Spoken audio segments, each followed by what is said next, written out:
се злоупотребува културното наследство? Обично тоа се купува, се препродава.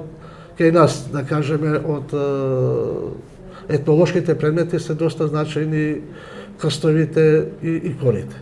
Имаме доста луѓе кои се отидени во странство, имаат доста присобрано пари, а се емотивно врзани по својот крај или за некој свој светец, каде што се славил, и обично таква икона и не прашуваат колку кошта, ако е нормално стара.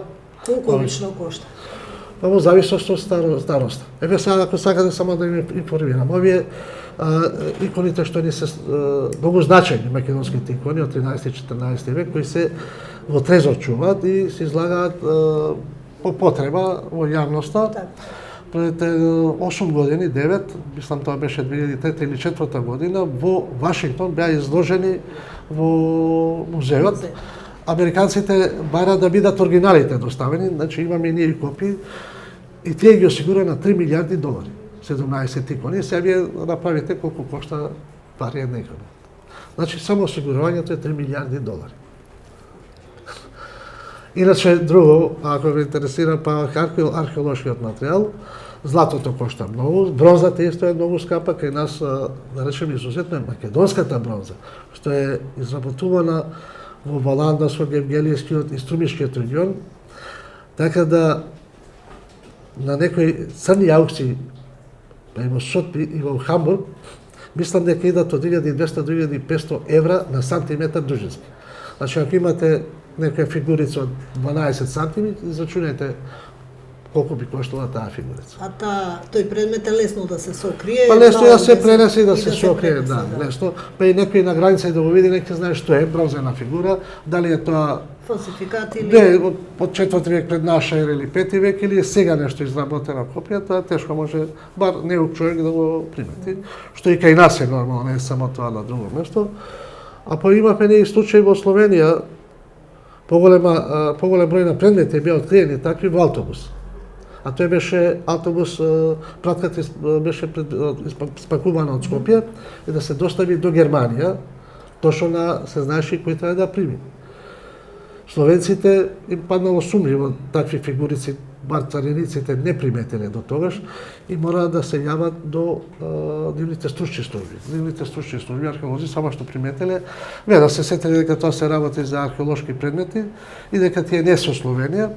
По самиот вид на изработки на бронзата, знаеле дека е македонски и нас не известија, потоа ни ги вратија сите предмети, тоа негде 2007, мислам 2006, ни ги вратија предметите согласно меѓународниот закон за размена на овие предмети, во кои сме и ние подписници на тој договор.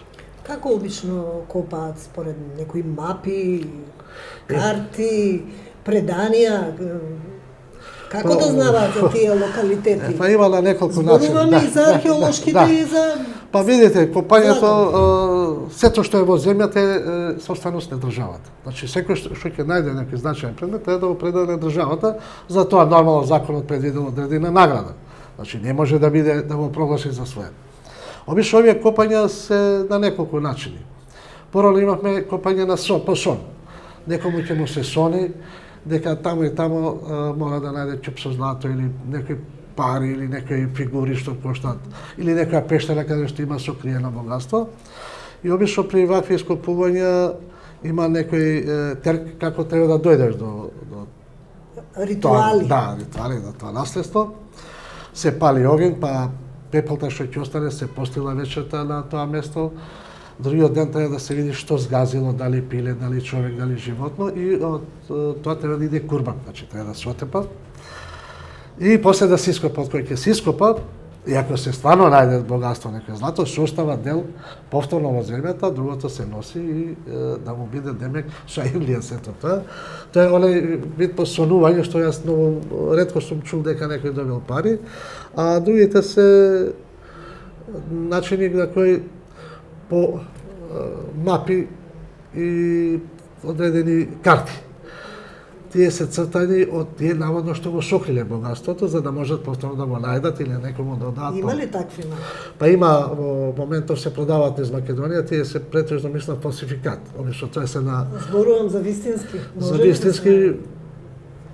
Па има нешто, ама сега дали некој го взел претходно или не, имаме некој, јас имам дојдено се, дали се тие вистински или не се, во книга беа цртани, таа книга чувам уште, тоа е бугарска, и затоа Лажните претпоставувам одат како алба. Па под 150 до 200 евра се продава мапи, знам дека ги чуваат во зејтин, одредена хартија, таа цртани има некои камења, некои цркви, некои знаци за да можеш да најдеш. Тоа е еден вид по мапи и карти. Сега има некои што знаат да читаат по знаци во просторот, има доста знаци по камењата и да ги читаат. Тие знаци и го патуваат местото каде што е закопано богатство. Такво беше копањето 1995 година кај Старо, овај кај Суво грло, каде што и државата се вклучи во изноѓање на некое злато, дали тоа беше на германско злато што го бараме ние од 5 тона или некое друго злато, тоа беше вклучено. И како заврши тоа? И никој не знае, затоа е тоа чудно што фактички знаеме дека државата учествувала, никој знаеме што е најдено, значи нигде не е прикажано. Тоа се случуваше 2001 во рудниците во Злетово, тие се златоносни рудници, а и тие се дел од културното наследство, се прогласени како такви објекти. 2005 исто се бараше на познато злато на Исенбек, кај Црна на мостот Исенбеговиот мост, каде што дури со хеликоптер се носели дивите копачи, да го ископаат златото. Тоа веќе со документ напишан дека и тоа се претпоставува дека стварно било закопано, ама претпоставува дека истиот што би водел Аскерот Турски се вратил назад, го откопал, а тие што знаеле ги утепал.